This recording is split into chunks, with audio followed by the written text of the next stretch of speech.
Nasa kote ng mga otoridad ang tinaguriang most wanted person dahil sa kasong rape at sexual offenses sa 13 Martires City, Cavite. Patrol Woman Meremay Sarturio sa report.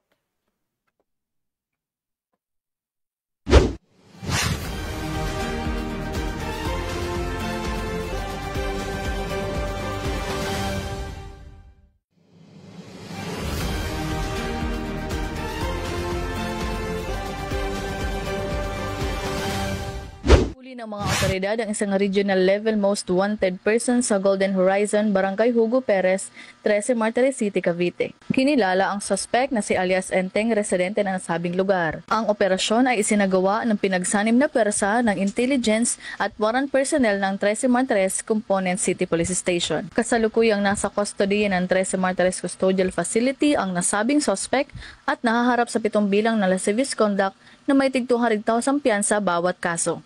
2 bilang ng sexual assault na may tig 200,000 piyansa rin bawat kaso.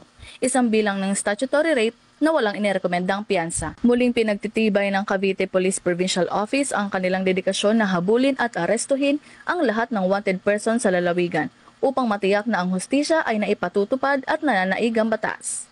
Sa patuloy na pagtutulungan ng pamayanan at kapulisan, mananatiling ligtas ang Cavite para sa bawat Caviteño. Mula rito sa Calabarzon, ako ang inyong Police News Network Correspondent, Patrol Woman Sarturio, alagad ng batas, tagataguyod ng balitang polis.